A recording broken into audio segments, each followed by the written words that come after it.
Hey friends, let's take a moment and thank our sponsors because they make this podcast possible. Let's talk about a new sponsor, Revelo.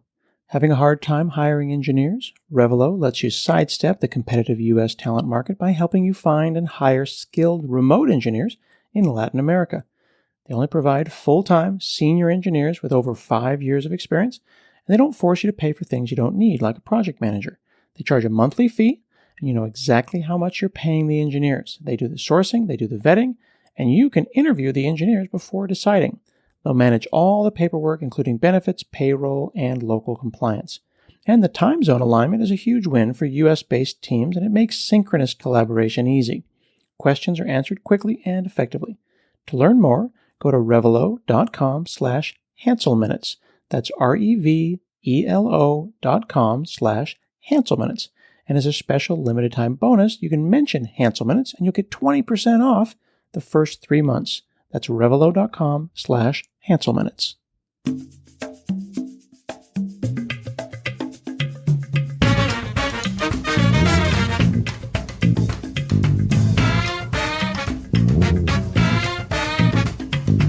Hey friends, Scott Hanselman here. As an opener, just to explain this episode, every once in a while a famous person has a book, and then they come around to do a book tour, and they'll come to Microsoft and Google and all over the place, bookstores.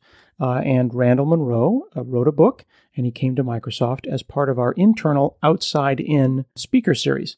I got to interview him, and then we spoke with the team and Randall's team, and he agreed to let us put the same audio from the book tour on this podcast. So this is a special episode of Hansel Minutes, brought to you by Randall Munroe and the Outside In team at Microsoft. Enjoy. Hey friends, I'm Scott Hanselman and it's Outside In. I'm here chatting with Randall Munroe. He's the author of What If 2 and the very popular and long-running webcomic XKCD. How's it going, sir? It's great. How are you? You know, I gotta say I'm a little nervous. It's because I went to community college and I'm not very good at math, but I've spent the last 30 years trying to get good at math. What is your academic background? I did an undergraduate degree in physics, and I did a minor in math and computer science, but I feel like I never know whether to mention minors or not. Like, they're sort of like middle names. It's like I'm pretty sure it's officially recorded somewhere, but I'm not sure it really counts, you know? But if you add, if I have a minor in Spanish, yeah, okay. Then you're just saying like, hey, I did a bunch of Spanish stuff, you know? Okay, cool. You probably know some Spanish.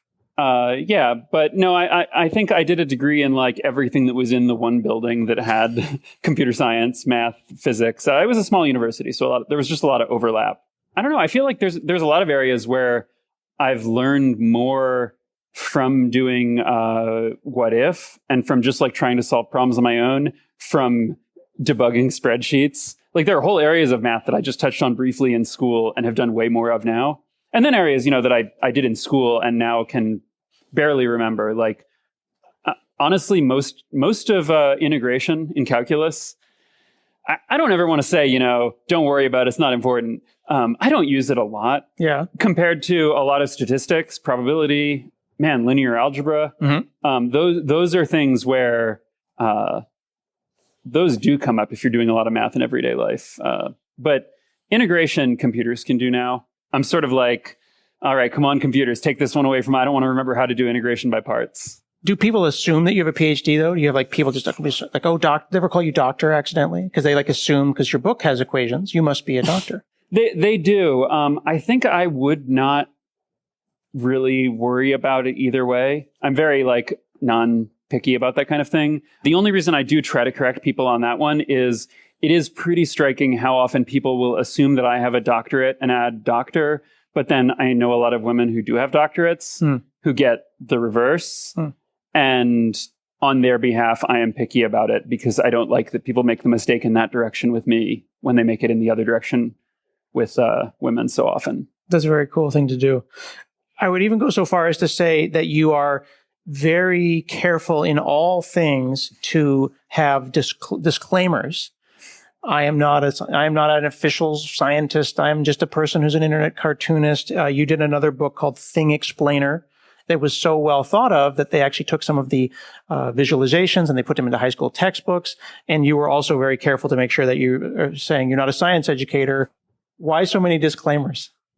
I mean, in a way, it's just another way of expressing and making explicit uncertainty, which is like a big sort of pet peeve of mine in science in general, is like this idea that you get a number and that number is exactly correct.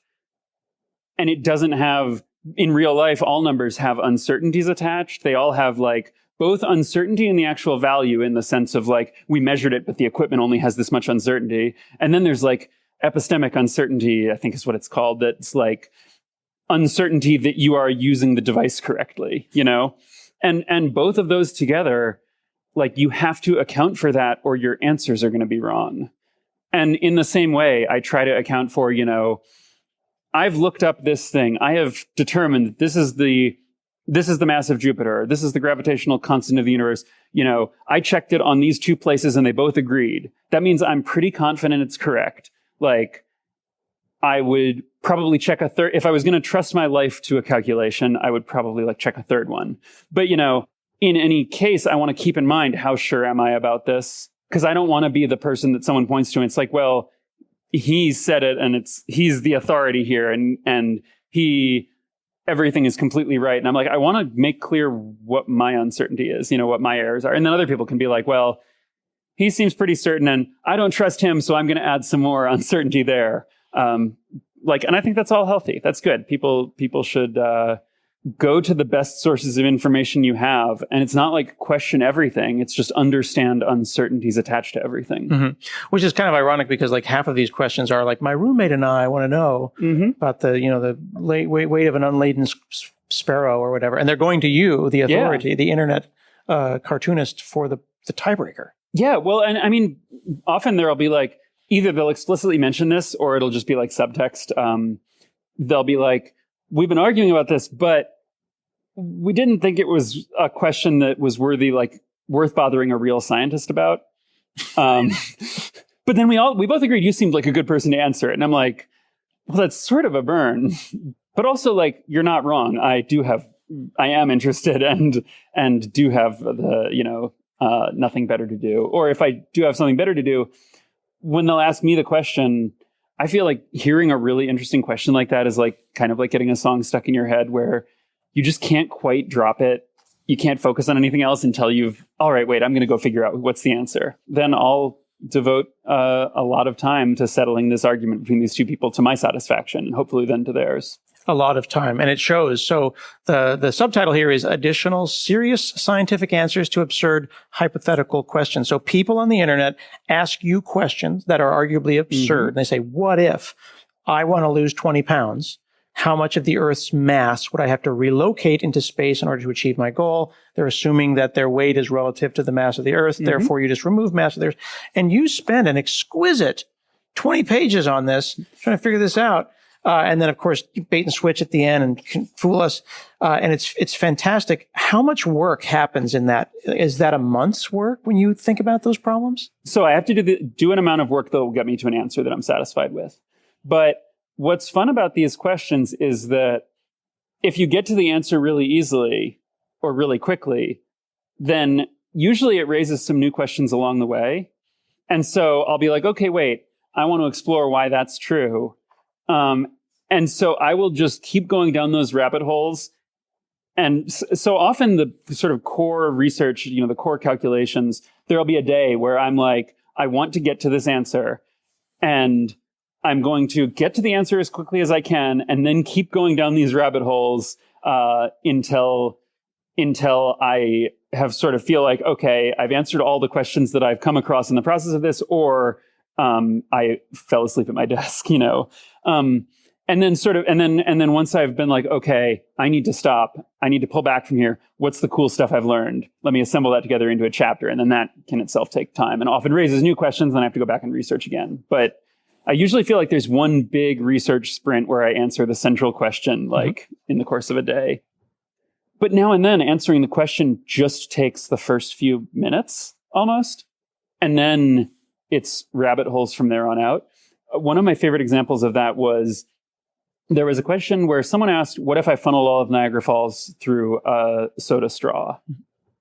And this is a question that is almost surprisingly easy to answer, because if you take the flow rate of Niagara Falls, that's going to be measured in gallons per minute or some unit like that. It's volume per time. And if you take a drinking straw and measure its area, that's, you can get its area in square centimeters by taking its diameter and, multiplying by pi and squaring it and stuff. And then if you want to know how fast the water is going to have to flow to go through the drinking straw, you just divide those two numbers. And as long as you carry the units through it, it gives you an answer in speed. And so if you take the flow rate of Niagara Falls, say, go Google it to get a preliminary number. And then I looked up a McDonald's drinking straw, found their specs where they publish those, and then divide it, and you get an answer which is about a third the speed of light. So that tells you that if you try to funnel Niagara Falls through a drinking straw, in order to get all that water through that quickly, it would have to be moving as fast as the speed of light. Right away, that's not going to work.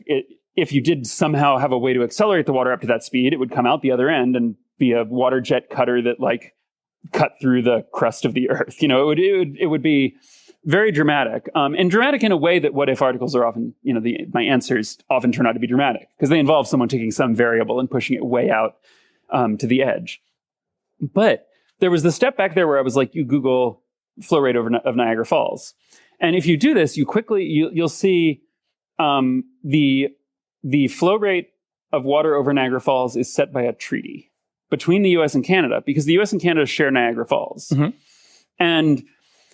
And both countries can withdraw water from the Niagara River for hydroelectric power. There's a big drop there. You can get power. There's irrigation.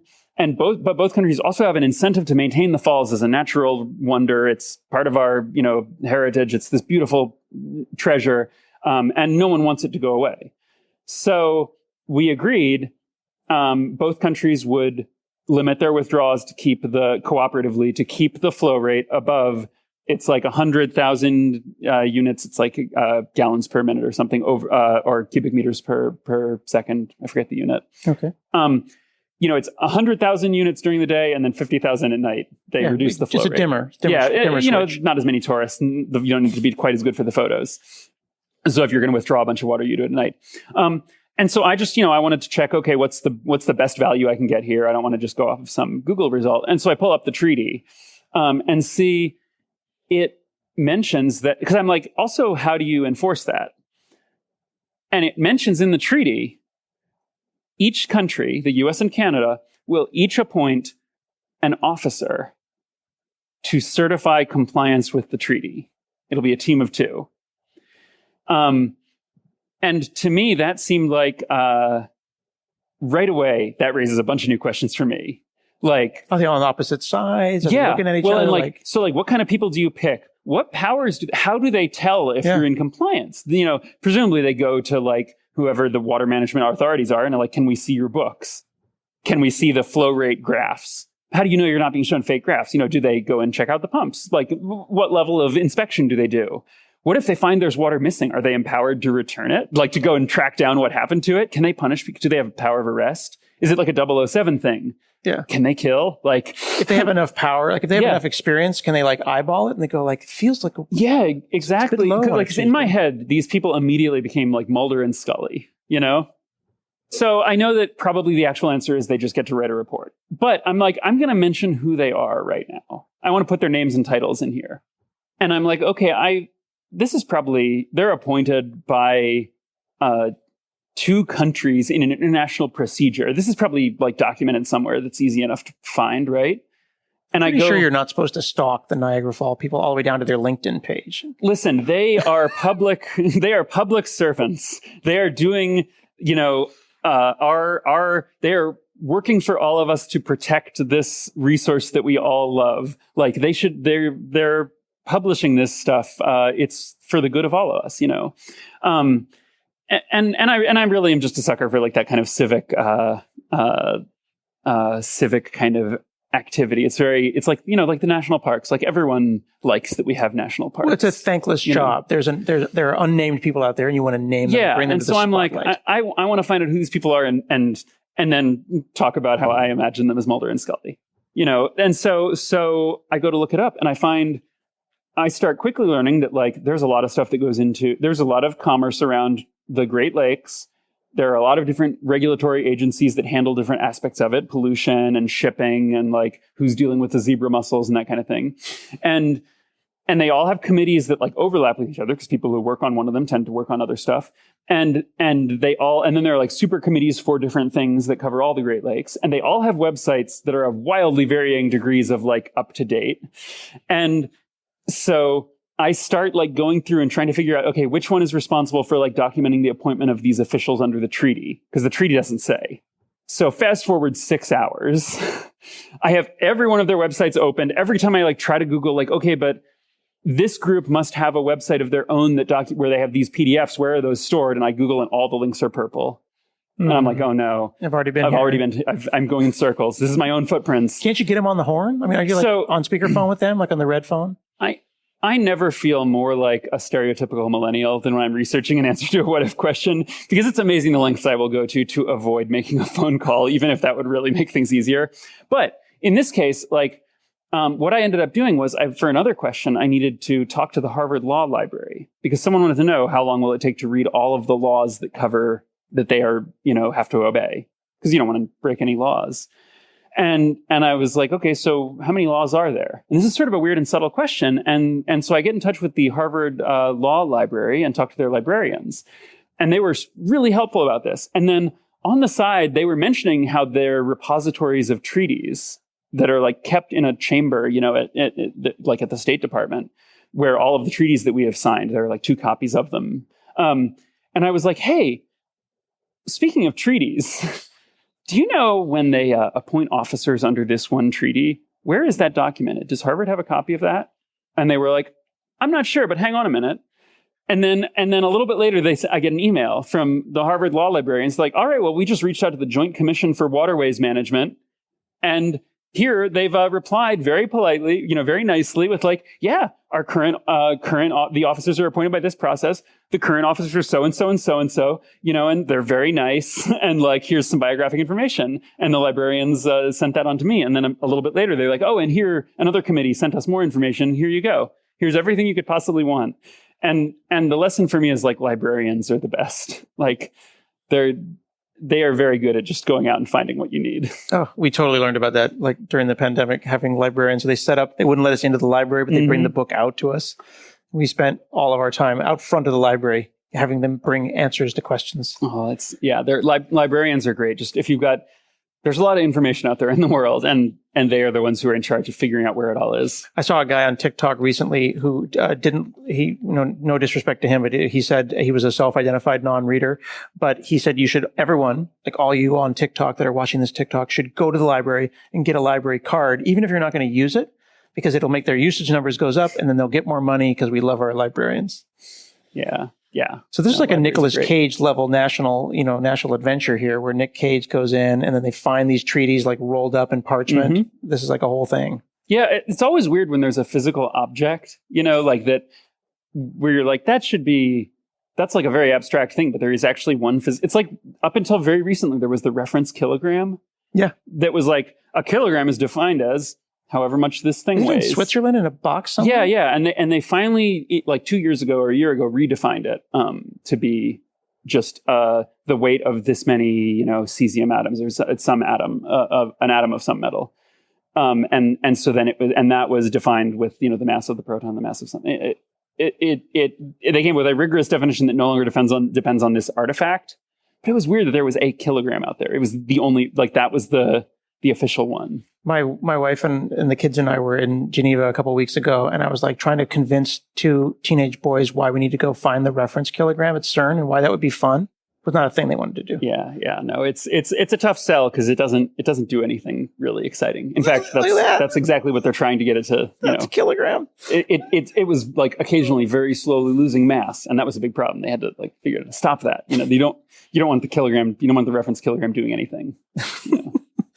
Sometimes in the book, you will say something that it feels like maybe you thought was a throwaway, but I thought should be an entire extra chapter, and it never happens.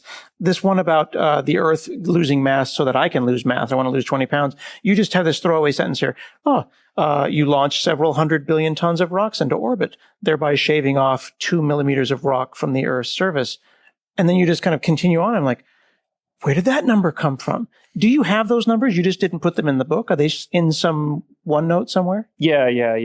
I spent a lot of time on Mathematica is really good for this kind of calculation. Mostly, I'm probably one of the heaviest users of their unit-aware computing. And this, I think, comes out of like doing a physics degree, especially doing a physics degree when I did one, when it was just before there were really good unit-aware calculators out there, where you could say 1 gallon divided by 1 mile and get an answer that's, in square feet. It's like, now that computers can do that, to me, it's like a miracle. And Mathematica has some great tools for this. For you can type like 1 gallon divided by 1 meter and get the answer in the correct units, and like it just like carries it through for you. And that's like the dream that I've had for so many years. And so now it works, and I love that. That's awesome. So each one of these is like a Mathematica notebook. Yeah, so I've got those. I mean, there's a lot more though than just like doing the math. It's like, which numbers do you use? And some of those decisions are things where like I could lay it all out in there, but it's almost like bookkeeping. Like when I say we shave about this much rock off of the Earth's surface, like there are a bunch of different ways you could do this. Like you could say, well, like, wait a minute, most of the Earth is like sand or soil and not bedrock. So are we talking about taking the top 2, millimeters of whatever's there, which might be more or less dense? Mm-hmm. Or are we talking about taking an equivalent amount to 2 millimeters of rock? The kind of bedrock you get on land and the kind of bedrock you get in the ocean have different densities, And my answer to that is, it doesn't matter. It's you can figure that out, and you could define which one you're using, but it wouldn't change the answer very much. You know that because of the Mathematica? Like, because you're yada-ing over several hundred billion tons. What you could do is, if you wanted to say, well, let's just take the top 2 centimeters of everything and figure out how much that weighs, like how many centimeters you have to take if you're just taking everything. You've then got to answer the question, are we following the bottom of the ocean, or are we going across the surface of the water, and are your 2 centimeters for 70% of the Earth going to be water, which is like, about a little under a third a little over a third as dense as like crust rock in the continents. So you can make one of those 2 choices, and it'll change whether it's 2.5 centimeters or, 3.2 centimeters. Okay. And I don't care which one, I'm trying to give a sense of whether we're talking about a continent, like whether we're talking about all of the crust or a thin layer or what, Yeah. Like I alluded to a couple of things in my explanation just there. When you say top few centimeters, and you have a grassy field, do you start at the top of the grass or at the bottom? Do you start at the dirt level? But like the dirt gets more compacted as you go down. And if you ever like looked really close at dirt, it's like kind of fractal, where do you draw the line? And the answer is like, you pick somewhere to draw it and then you document it. Or the answer is you decide, well, here is an answer that is correct for a number of reasonable values of where you could draw that line to the precision that we are talking about these numbers. And thus there's no point in getting it more precise and laying out this entire process in the book. And if ever there was an example of like, and that's science, like every single thing in here, you're like, well, it depends. So we'll pick a number that seems reasonable and then we'll continue on our way. Well, and once this comes back to the question of uncertainty, like there are places where it really matters, how much, like, are we talking about the density of rock or of sand, because, and then wet sand or dry sand, where like, if you're going to be comparing these, if you're going to be subtracting one number from another number, if you're going to be subtracting 2 masses, then very small differences in density can make gigantic differences to the end number. And then you have to be extremely sure you are using the right one. When you're doing a comparison, try to give a sense of how much of the Earth are you peeling away here. The way that you do that affects the answer. Because in the end, what I said there was a few centimeters. Yep. I didn't say 2.3 centimeters. And part of that is because I'm not going to lay out a rigorous definition of what I mean, but I'm going to say for most reasonable definitions or for a reasonable one that I used here, like I specifically mentioned rock there. And that way, if you think about it, you can be like, well, does that mean, what about the grass? That's really low density. But like, well, it did say rock. So I guess we must be cutting through the grass, you know? So maybe we're taking a sliver of bedrock. Like, and yeah, that'll get you about right. But it's also, this is for the purposes of understanding the amount of mass we're talking about, not for the purposes of understanding how grass works. Because how grass works is a really cool question, but it's like a different one. Hey friends, this is Scott. I hope you're enjoying this chat, but we are going to take a brief break and we're going to have a chat with our sponsor. Our sponsor, Raygun, today makes shows like this possible. You know, JD from Raygun, I am realizing that I am afraid of my website. I am afraid of it at runtime because I just don't know what it's doing. Yeah, I mean, it's very similar to like our own health, right? Do I go to the doctor and find out something's wrong, or do I just kind of pretend that maybe I'm okay? And, you know, frankly, the healthiest people, they're getting checked up. That's exactly right. And when I plugged in Raygun error, crash, and performance monitoring, what I'm seeing immediately are bugs. I was flooded with them, and I was like, "Oh no, this is horrible." But then I started realizing, as Raygun starts to categorize them and bucket them, and realize that, well, these are normal runtime bugs. These are script kiddies. These are people poking around asking for files that don't exist. But then I could start to see where, how, and why the users that I care about are getting errors. And I went from being afraid to go to the doctor to wanting to turn Raygun on all of my projects, like by default. Absolutely. One thing with Raygun is it's about connecting the code. We say code to customer, but really it's about the user. You know, it is always about the user. It's not really about the software at all. And so how do we make sure we're understanding which of our users are having a great time and which ones could we improve it for? That is a great point, because those users, they don't want to send me log files. They don't want to go and collect the bugs and the repros and stuff like that. So Raygun gives me the line of code and information about the user that's private, that says this user in this country is having a problem, or this user at this time on this platform is having an issue, and I can go straight to the solution. And it's like a support assistant and a dedicated reliability engineer that presents me a clear bug report. And it's fantastic.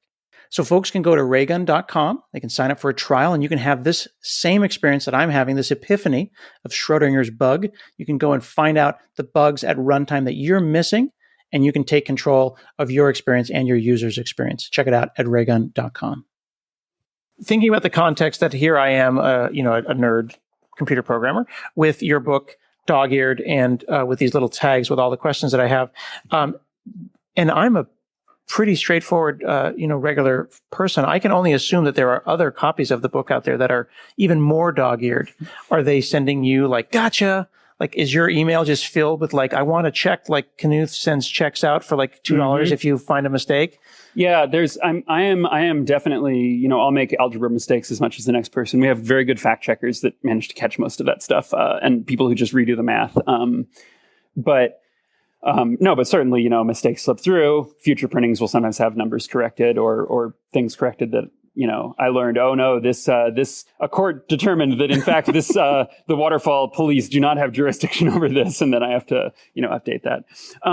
What's really interesting though is, whenever I'm writing about any of these science topics, I know that like the people who work on these things might read it, like the people for anything I'm writing about here. There are people out there who know way more about it than me. And like, I try to, keep in mind, it like keeps me humble, knowing that like, they're going to look at this. So like, I'm going to try to make it as best as I could, make it correct as best as I can and not go beyond what I feel like, I can prove to myself and I can prove. And what I find is, sometimes people will be like, actually, when you say the top few centimeters, are you considering water or are you considering land? And I'm like, okay.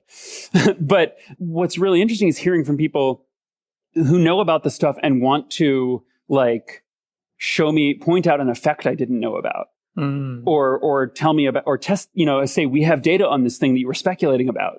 We can offer a correction or a modification or whatever. And that just like, I feel like that's almost like I'm excited because now I'm learning more than I knew before, Yeah. In my last book, I had a chapter on, someone asked, how high would you have to drop a steak for it to be perfectly cooked when it hits the ground? Because when stuff enters the atmosphere, it's going to like get heated Meteors get hot because they're going so fast when they hit the atmosphere that the air compresses in front of them. And when you compress air, it heats up, and it heats up enough to glow, and it heats up enough to cook things.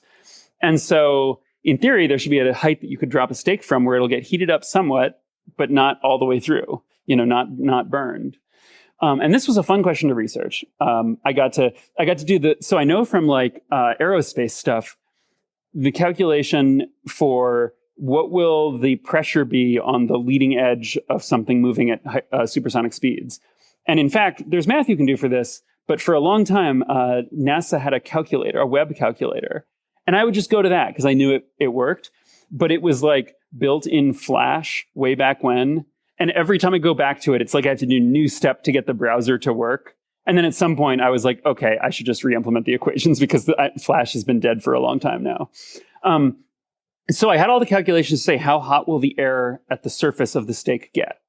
And then I was like, okay, I need to figure out, I'm applying this much heat to the surface, and I know that will cook, that it'll very quickly sear the things. How quickly will the heat propagate through the steak as it's coming in? Because the heat's going to go up and then down.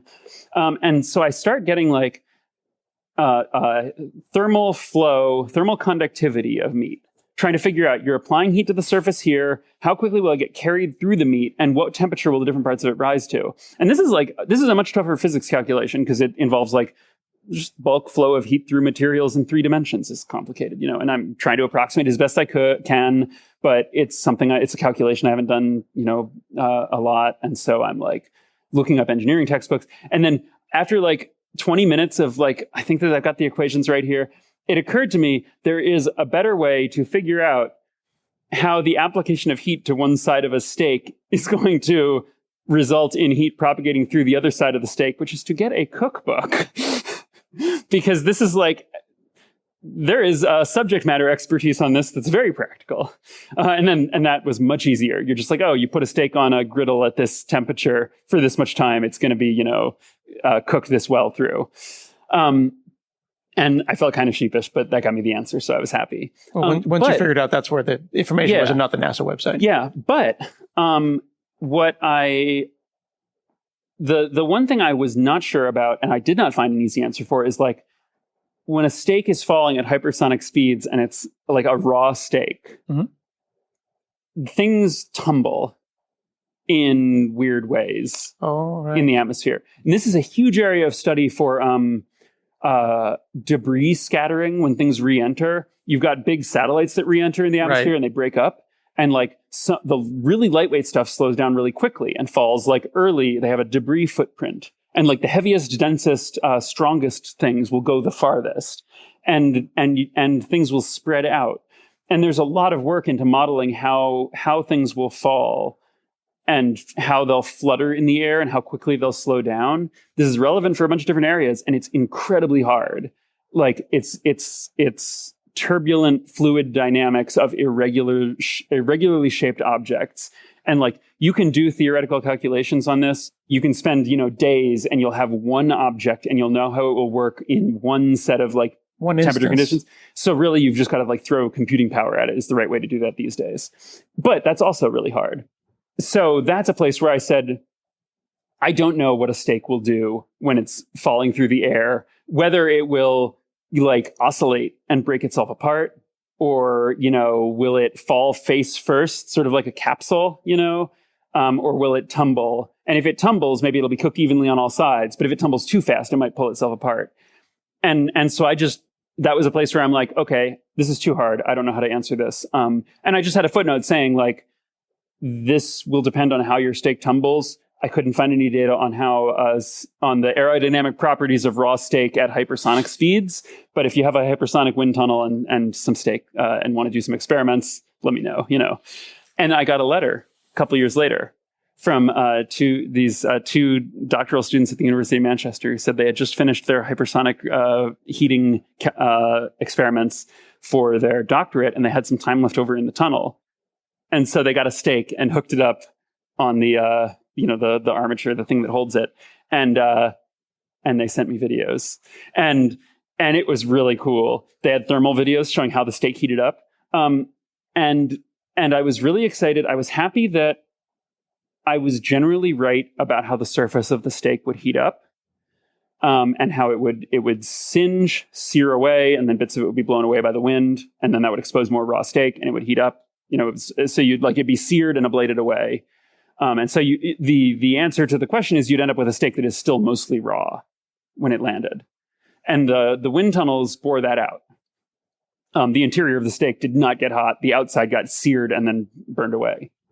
I definitely underestimated how unappetizing a steak would be after it was subjected to these conditions. It looked more ragged than what I drew.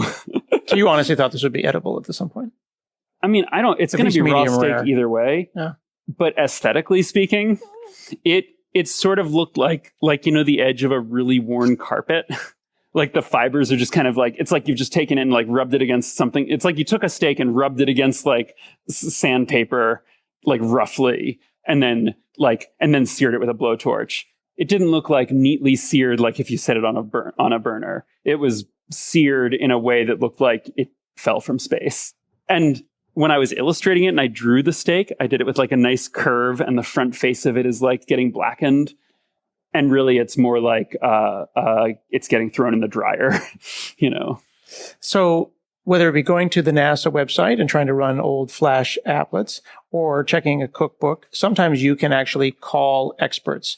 And they're on the cover of What If 2. There is a T-Rex on what looks like a 747 or some kind of a commercial jetliner here. But I didn't find any reference to that or chapter about that. Did you call for help to figure out what was going on with Yeah, T-Rex? sort of. So I drew this, like with What If 1, I have an illustration on the cover that tries to show the general vibe of the book. And in both cases, it's not something that I specifically answer in the book. It's sort of a logo, cool drawing. But for my book How To, I did get to interview Chris Hadfield, who is an astronaut, former commander of the International Space Station, and also a test pilot who's flown like over 100 different aircraft. And I got to interview him on, how to land a plane. I decided I was going to try to throw weird questions at him.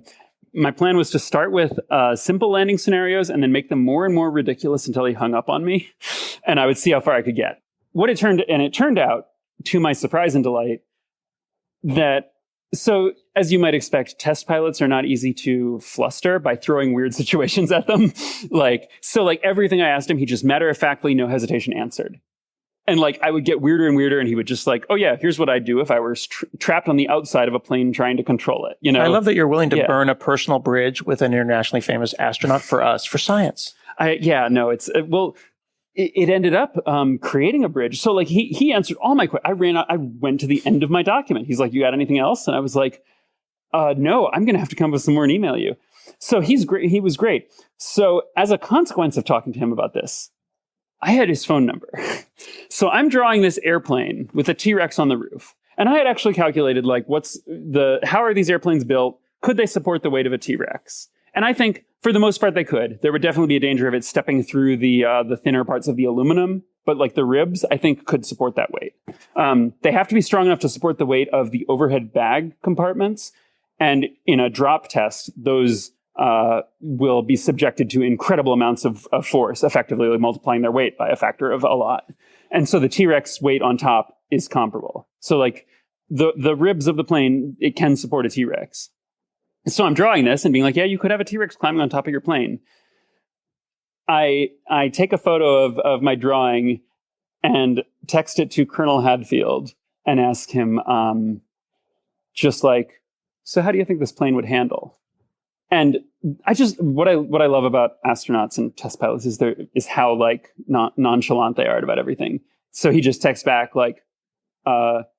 just fine, as long as the T-Rex doesn't wander too far away from the center of gravity, because too far forward or backward, and you'll get out of the range of what the control surfaces can support. So you placed him at the center that is appropriately. Yeah, centered. I mean, he was saying if it's gotten into the air, it's at the center of gravity. It depends on where the people in the cabin are. And then he replies with that answer, and then a photo of the shuttle carrier aircraft, which is the Boeing 747 that carried the space shuttle. It's kind of similar configuration, and he's like, it handles fine, handles like a normal plane.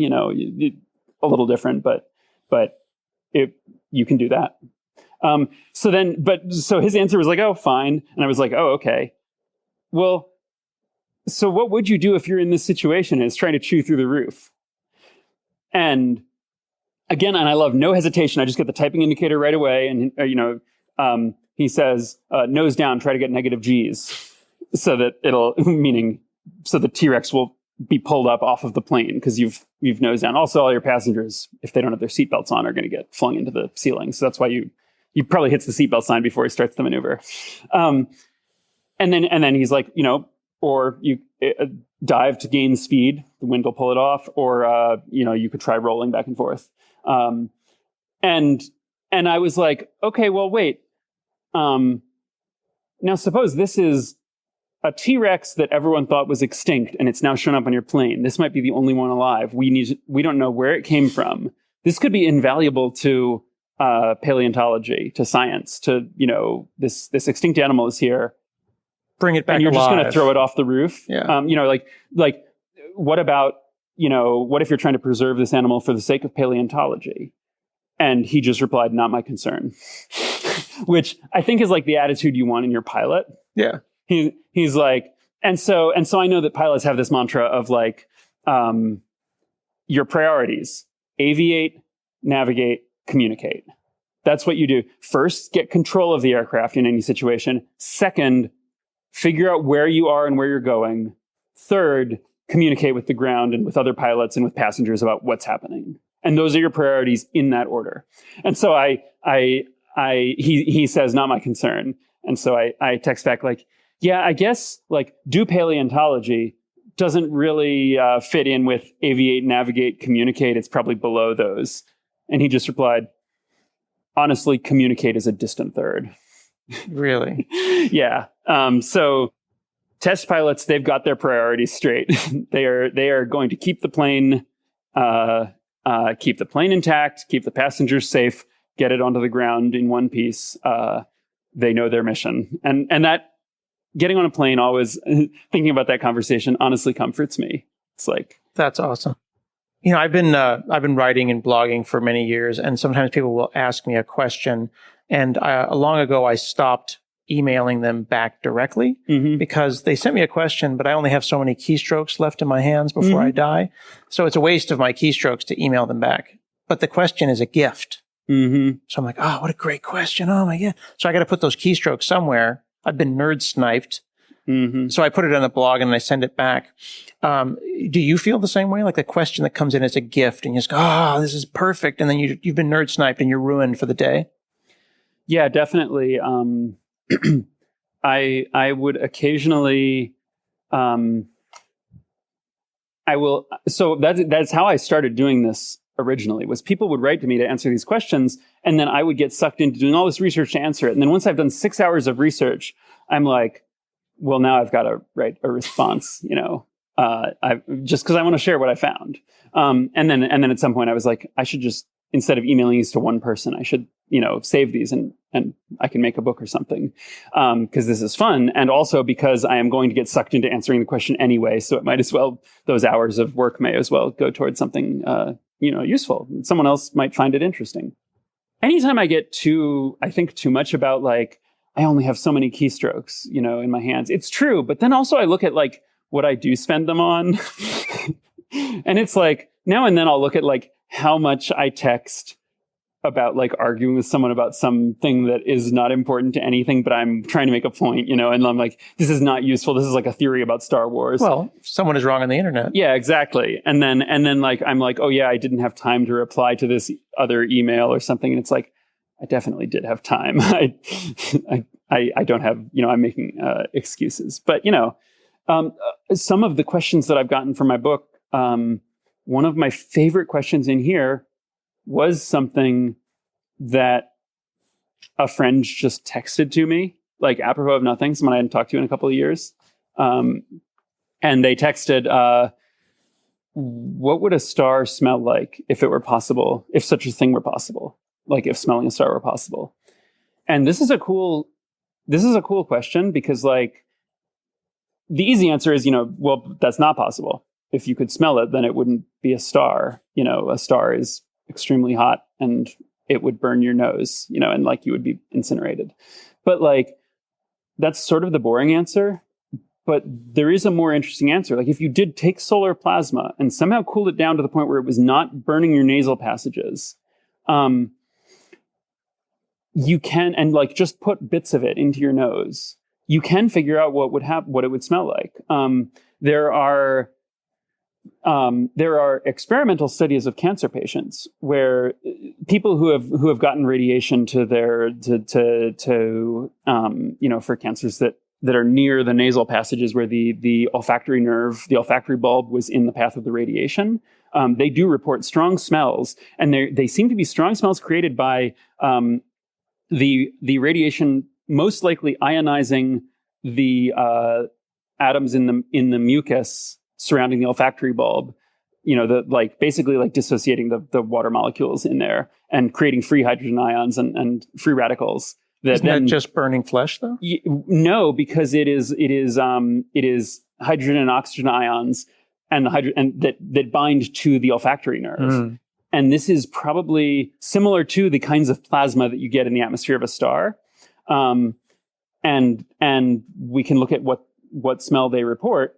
And it is, I list a whole bunch of the adjectives they use, but basically they say it's like bleach, burning hair, burning rubber, like a really acrid smell, and like ozone, which makes sense. I was just going to say. And if you want to smell the smell yourself, it's also the smell you'll get. If you smell pure ozone, you're doing a similar chemical process and smelling basically the same thing. So if you have an electrical spark, and you smell that, you know, or like after lightning storm. Yeah, or if you've you can get these cool USB lighters that do a little arc of electricity. Yeah, that they're really neat. And I had one of those, and I was like, hey, I don't smoke. I just thought it was a cool gadget. I've never had a use for it because I didn't need to start a fire when I had it.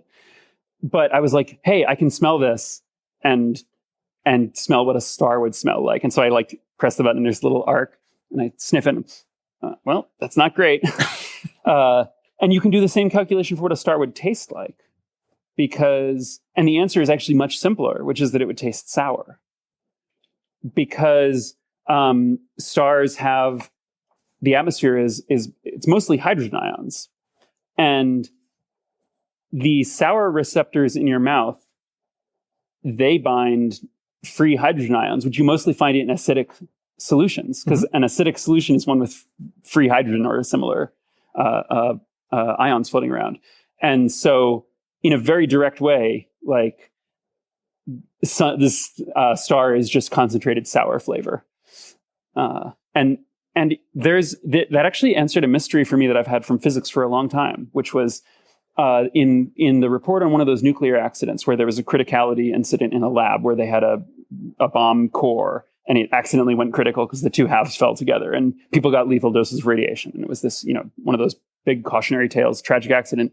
But a detail always stuck out, which was one of them reported, a burning a tingling sensation in their hand that was near the thing and a strong sour taste in their mouth.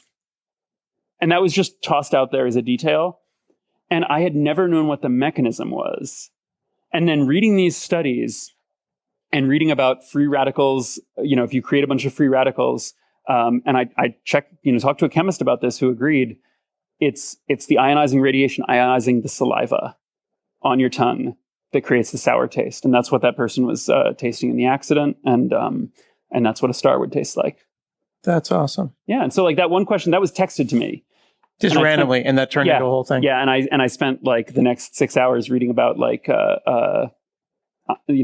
olfactory bulbs and studies, and then texted back the answer, and then was like, "Do you mind if I use this in my book?" I got one last question as we head out, and about 50 that I didn't get a chance to ask. With reference to XKCD, did you ever expect, or could you have imagined that people would just refer to them by number in short conversations? Because I'll be with a friend and I'll say something and they'll go, XKCD 386. And then, and they just know that that's the number. Yeah. There are like one or two of them I know by number. It's not that many. And I always feel a little bit like when someone's like, oh, me and my roommate reenacted, comic, and then they'll like list a number. Yeah. And I'm like, oh man, I have a moment where I feel like weirdly like, oh, like I'm a fake fan. I don't really know them by numbers. And I'm like, wait a minute. I wrote that. I am allowed to know however much I know about, and so no, I don't know them all by name. I drew a lot of comics. It's like I scroll through them and I'm like, when did I do all of this? Like this is a lot. So no, I don't know them all by number. I don't know them all by name. Like often I'll go through and I'll find jokes that I forgot I made. And that's always fun because then I get to laugh at them, like, oh yeah, me, 11 years ago in October had a good joke, Well, this has been now what, like 17 years? Yeah, something like that. Do you have any plan for 20? Are you going to just do this forever, or what is the vibe? Oh, I don't know. I mean, it's what I really like about my format is that any day I wake up, I can be like, here's the thing I'm into today. Here's what I'm interested in. Here's what I think is funny. And that's what I'm going to do my comic about. When I started off, it was just stick figure doodles from my notebooks. But then it was like, I want to make this cool infographic of this idea I had. I want to make a chart. And then I put that up and people were like, oh, that's what today's comic is. And I'm like, I can do anything I want. Like if I think it's interesting and cool and that people would like to look at it, it's a really flexible format. I feel bad for the people who like have a comic where every day or, a daily thing where they're advancing a story where they have to, they know where the story is going to be tomorrow, and they have to like work within those confines. And there, the temptation to just like reboot it or move it on or change it to something else, like feels a lot more pressing. But I feel like I've managed to make it so flexible that it's just, whatever I'm into, I can figure out a way to put it in. That's awesome. Well, I'm glad that you're still having fun. Yeah. It's hard to imagine a better job. I don't know. I really lucked into something cool, and I'm really just excited to be able to meet people who like are interested in this stuff too. And, think these things are interesting and cool and weird and like this stuff. 'Cause that makes me more excited about it. That's awesome. Well, your joy and your fun comes out in the book. The book is What If 2. I would encourage you to check it out. It has honestly allowed my 14 and 16-year-olds to do well in honors physics. And they both were like, you're going to meet him in person? They are, like the idea that this little kid who's not interested in math is interested in math now because there's a T-Rex on a plane is a pretty cool thing. So thank you for I'm doing glad that. to hear that. I hope they get a lot of fun out of it. All right. So we've been hanging out with Randall Munroe. The book is What If 2, and this has been Outside In. We'll see you again next time.